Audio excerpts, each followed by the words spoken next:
Hi everybody, Georgia here.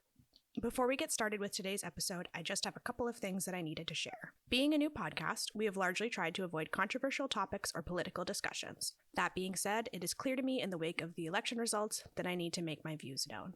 The Horse Girl Gazetteer stands with marginalized communities and always will. We support women's right to choose, we stand with Black Lives Matter, we stand with our trans siblings, and we stand with Palestine and Ukraine. We are heartbroken by the hatred and bigotry that has reared its head through this presidential election season and that continues to grow. This podcast will always be a space that embraces those who do not look, talk, and act alike. To demonstrate that commitment, I will be relaunching our Patreon soon with updated tiers and perks. I am committing to donating at least 25% of any contributions received through Patreon each month to a different organization that shares these values. If you are a member of the Patreon, you will be able to vote which organization receives those funds and nominate future recipients. Thank you for your continued support. Please stay safe and continue to take care of one another.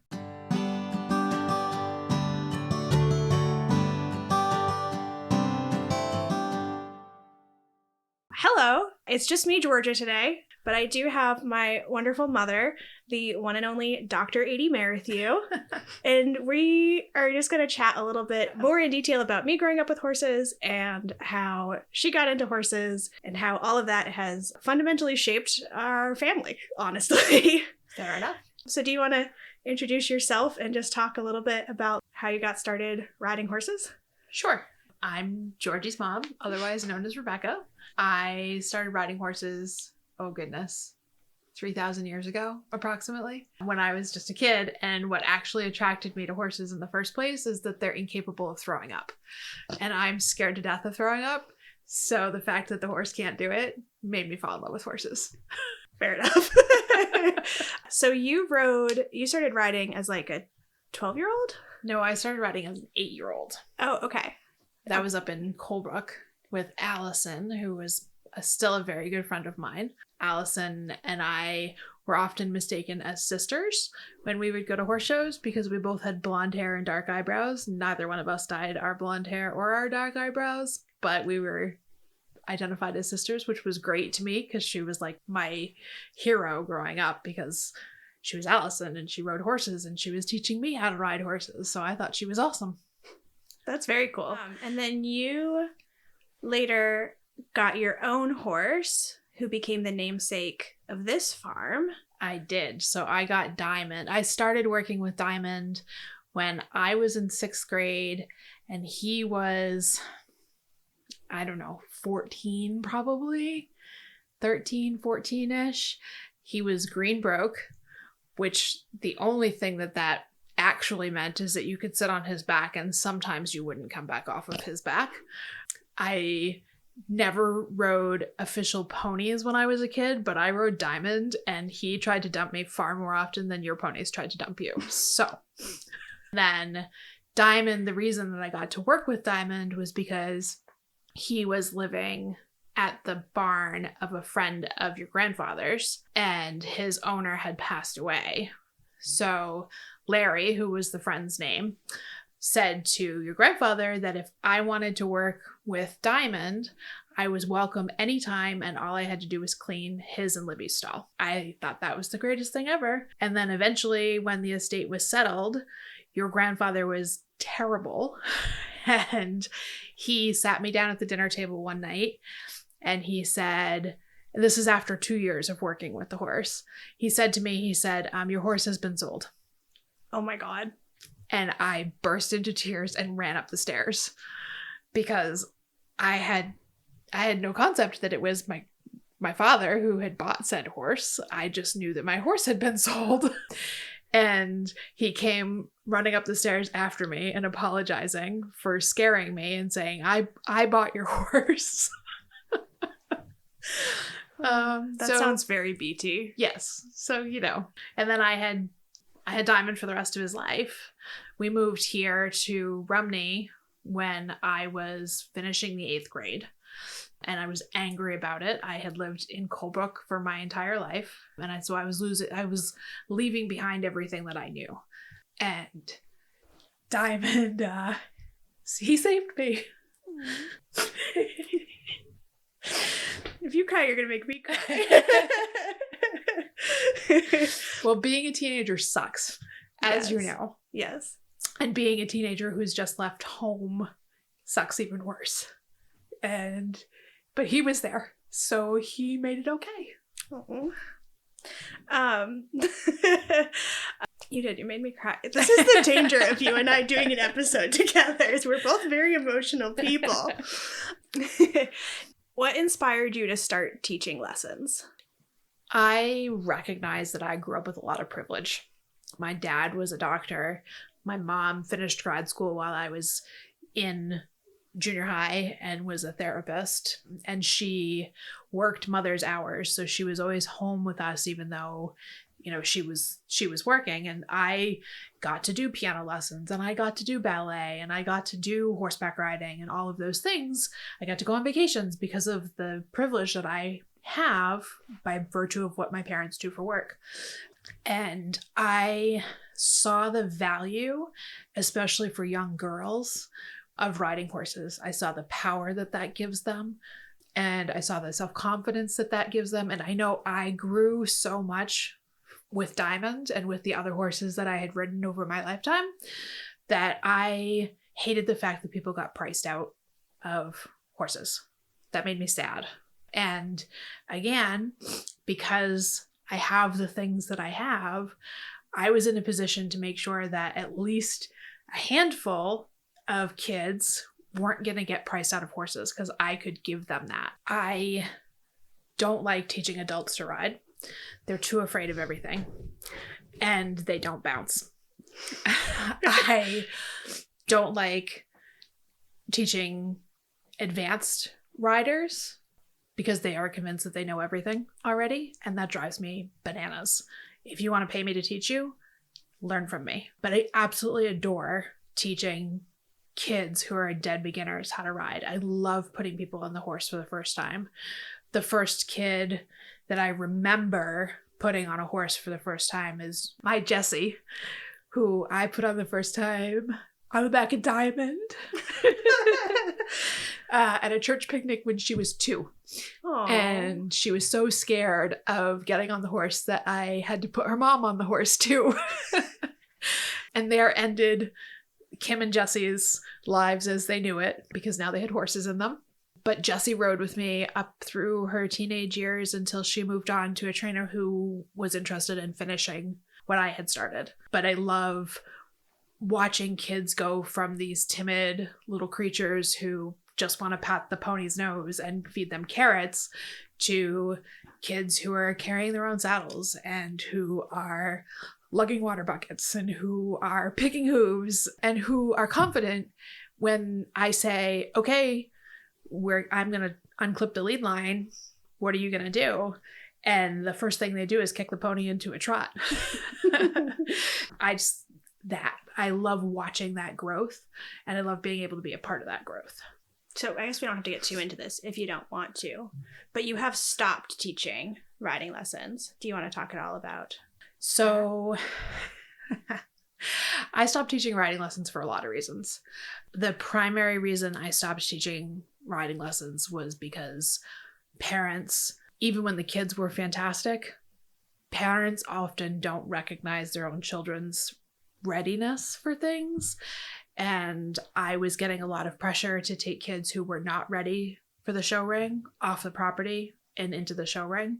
I always gave every child who rode with me, every person who rode with me for that matter, the opportunity to show on the property where they were safe and it was controlled, and I could take care of them and make sure that they were safe and in a controlled environment. In my world and in my lesson program, you had to earn showing off property. And it meant that you were schooling a level above what you were showing. So for my walk trot riders, they could only show walk classes, and there were only so many classes that I could put a kid who was walking into. There are those. Haverhill Fair used to have one. It doesn't anymore. But I was getting a lot of pressure from the parents, and quite frankly, I got sick of it. And I have a fairly low tolerance for silliness because I live with bipolar, and I built my lesson program up when I was fairly manic. And not only were the parents driving me nuts, but I got it to the point where it was too big to manage for one person. And I wasn't interested in letting somebody else help me because I'm also a control freak. At least you're honest. So I got to the point where I had done everything that I could. I was sick of the parents. It was making it so that I was not enjoying teaching anymore. And anybody who's ever ridden horses with me or hiked with me or pretty much done anything with me knows that one of my mantras is, if it's not fun anymore, don't do it. So it wasn't fun anymore, so I stopped doing it. Yeah, that makes sense. But you did, after that, you kept my pony. I did. You kept my younger sibling's pony. I did. Why? Maverick got to stay because Maverick I bought sight unseen as an ungilded 4-year-old stud from, I don't even remember how far up in Maine, but I bought him for $500, which included the pony, the shipping, a harness, and a cart, which meant I paid $0, $- for the pony. This woman just wanted to get rid of this pony, apparently. And he hopped off the trailer, and his former person looked at me and said, "Can I give your daughter the pony?" And I said, "Sure." And she handed the lead line to you when you were 4 years old. She handed the lead line of a little stud pony to you, and you promptly took him for a walk and fell head over heels in love with him. And I was like, okay, that pony will be mine until the day that he dies. So I kept him, and then Peanut was just adorable and got fat on air, so it wasn't like she was a hard keeper. So Maverick needed a friend, so Peanut stayed. And Maverick is still in that field. He is. He's back in that field. He's traveled around a little bit. He's always been under our care, but he's back in that field because we're back. And now he has his friend Big Billy, who's a completely useless, beautiful unicorn that you can't do anything with. Yeah. Oh, Billy. What a sweetheart.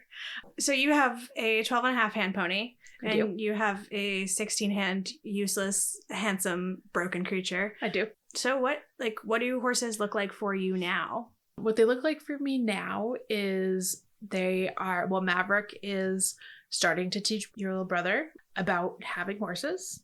He is not as interested in the horses as you were at that age, but he does love to get on the horses. He apparently loves to win trophies, as we found out with Jules at the Unicorn Festival. I don't think I've told that story yet. Oh, yeah. Well, said I hope it was me, and it was him. And he still shows the trophy off to anybody who walks in the house. That's so cute. Maverick is starting to teach us about how to ride, and Billy is teaching us how to be mindful around horses because he's not entirely useless. He can put his ears back if he's disinterested in what's happening around him, and he'll take cookies and carrots, and that's what Briggs really likes to do, is give the ponies treats. But I just finished my doctorate, so I am finally in a position where I could get something that I can ride, because I don't have anything in my pasture that I can ride right now, because I'm not getting on a 12.5 hand pony, and my unicorn is busted. So I may get myself something I can trail ride. To be honest with you, like I said earlier, adults don't bounce anymore. I'm not gonna get the kind of horse that I used to buy. I used to buy horses off of auction or out of people's backyards in East Wazoo, Maine, and just put miles on them and kindness and some experience, and then sell them for much more than I purchased them for. But that was back when I was younger and I bounced, and I don't bounce anymore. So I'm gonna buy something that's made if I buy something. So we'll see. My wife likes to buy her mechanical toys, so I might buy myself a little 4-hooved toy. Oh my gosh. So obviously the horse bug didn't stick with the middle sibling of yours at all. No.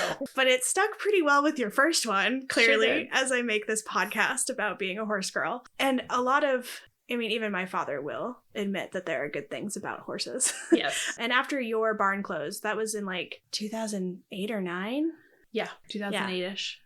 And then I got back into riding in like late middle school, which you were a huge encourager of and a huge supporter of. And you talked a little bit about this, but I guess more specifically, like, what was your hope and what have you seen actually come from encouraging me to like pursue this ridiculous activity? Because we've talked a lot about how horses are actually a bad idea. So I would love to focus on why they're a good idea. I mean, in some ways they're a bad idea, but in other ways they're the best idea on the planet. Horses can get you through. Just like, I suppose a dog could too. I'm not, if you ask me whether I'm a dog person or a cat person, I'm going to tell you I'm a horse person. But they teach you so much about life. And they have taught you so much about life. I credit your work ethic to the fact that you were picking feet when you were 4. And I credit your compassion in part with the horses, because you learned when you went to a horse show and you worked your ass off all day long at that horse show. When we got home, your horse was getting comfy before you were. So you learned how to take care of somebody else before you took care of yourself. You also learned to feel when your horse was off and to trust your gut that your horse was off and to get off of that animal and figure out what was going on so that you could make him better. I feel like you learned a lot of valuable life skills in that process. I feel like the horses taught you such valuable life skills that I wanted you to have that. And you also always loved, like you loved riding. You loved being around the horses. You were like me. There was nothing better than the smell of a sweaty horse and leather and some hay. Although I suppose you might have also liked river water with that, with the silliness that you've been through with your ponies. But I think you loved the showing and you loved the competitive piece of it for a while. And I think we all kind of go through that, where there are things like, I don't want anything to do with the show ring right now. It's never going to be a thing for me again. But when I was a kid, I didn't really have any interest in trail riding because the show ring was what I wanted. So I think that we go through phases, but I wanted you to have a partner or a series of partners in that growth and in that life. So I very much encouraged you to keep doing it, because middle school is like, I don't know, almost the worst part of a human being's life. The exception maybe of the first 2 years of high school. And I worked really hard for you and wanted you to see the end of those several years. And I thought horses might be a part of getting you through them. That's fair. I think you were right. For sure.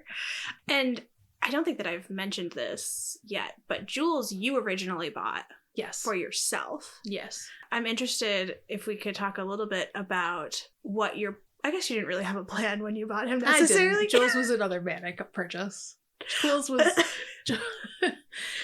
me originally thinking I was going to go and get something that needed a little bit of mileage before it could be perfect. I wasn't looking for the perfect horse, although I found him. He just wasn't my perfect horse.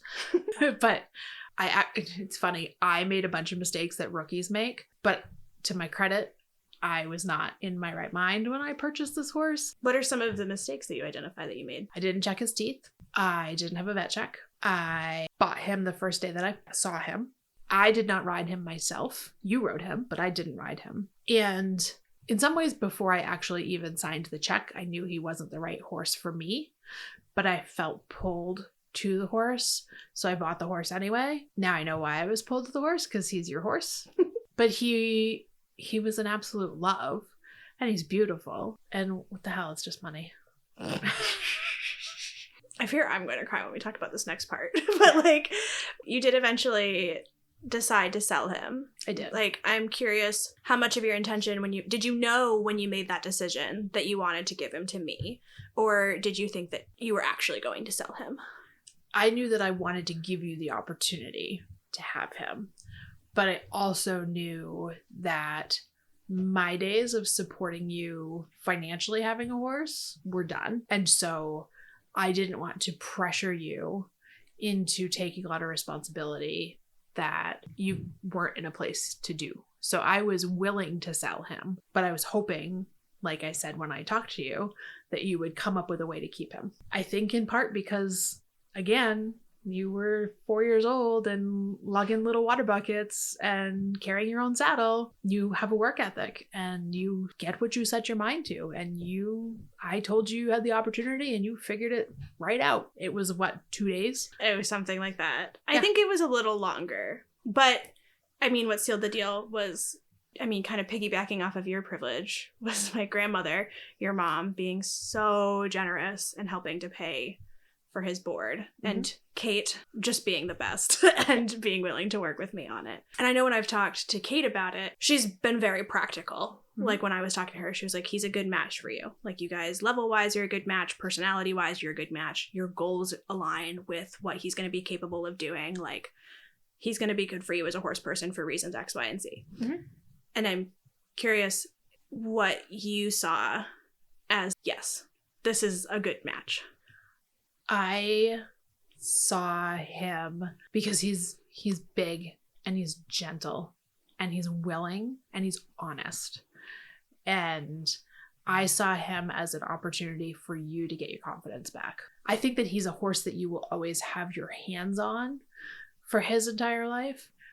I see him packing your brother around because you have either outridden him or you're in a different place in your life where you're not doing as much riding anymore and you want him to continue to be used. But I think that what I saw was an opportunity. I saw an opportunity for you to get back into horses. I saw an opportunity for you to have something that you love that's yours and that isn't something that you share with anybody. You don't have to share it with anybody. He's your horse. You do what you're going to do with him. And it was an opportunity for you to continue to learn and to grow, not only as a horse person, but as a human. It all worked out so nicely. So far, so good. So far, so good. Yeah, so you mentioned you're mostly just doing horses. They're just existing. They are. They're just here. They're beautiful little lawn ornaments right now. Do you have any, like, I don't think you do, but I'm just curious if you have any, like, horse goals, TM, of things you want to do in the future, or if they're just... I mean, Maverick's earned his pasture puff days. Maverick has earned his pasture puff days. If when your brother gets a little bit older and hasn't outgrown him yet, if he wants to knock around at a little local show, I will certainly make that happen for him. And I'm sure Maverick would make that happen for him. But for me, I'm in a place right now that I would love to have something that I can just hop on and take for a trail ride and then put it back in the pasture and feed it and love it and water it and make sure that it doesn't get up on the road, and then maybe in another few weeks. Fine. I don't want something that's high maintenance. I don't want something that needs a job. Some horses need a job. I don't need a horse that needs a job. I need a horse that likes a pile of hay. We got two of them. Yeah, I've got two of them already. I'm also not in any hurry to get a horse. Yeah. I have to. And Heather does most of the work surrounding those horses. I get to go out to them when I'm upset and bury my face in their mane. But I know I always need that in my life because I have been, when Maverick was at Green Acres, I've been without a horse. And I have learned that that is not the life for me. I am a horse person. And that means a lot of different things to a lot of different people. To me, it means I need that mane. It keeps me sane. Zooming out a little bit, I think one thing that Kate and I talk about a lot is how the overall industry understanding of horses and horse behavior and horse psychology and horse management and all of that fun stuff has changed. Mm-hmm. But honestly, relatively speaking, we have been in the game for a shorter period of time than you were in the game. And you were also in a different time period too. So you lived a lot of the years that we think about and talk about. Yep. So I'm curious from your perspective, because you've kind of stayed tangentially connected, directly and through me. Mm-hmm. What are the things that you have seen the biggest changes in? I've experienced a lot of different parts of the horse world. When I first started riding, I was in a lesson barn that was an old cow barn that was converted. I was riding in a town with 2,500 people in it. We were just kind of getting on the back of the horse, and I learned a balanced seat because my riding instructor came from Connecticut. So she was fancy and was into that stuff.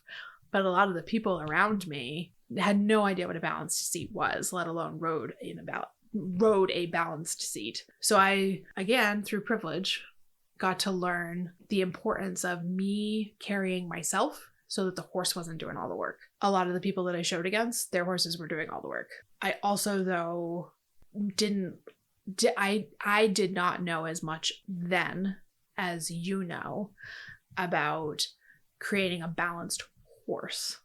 I know how to create a balanced rider. I'm not as fluent in how to create a balanced horse. I always knew what felt right when I was riding to help my horse, but I didn't have words for it, and I didn't have formal exercises for it. I was following my gut and following what I had learned from Allison about how to help my horse to help me. And I've also worked for barns that all they saw when they looked at their animals was dollar signs. I worked at a barn once where they had a stallion there. It was an Arabian barn. Make your own judgments. But the owner told me specifically that I wasn't allowed in the stallion stall.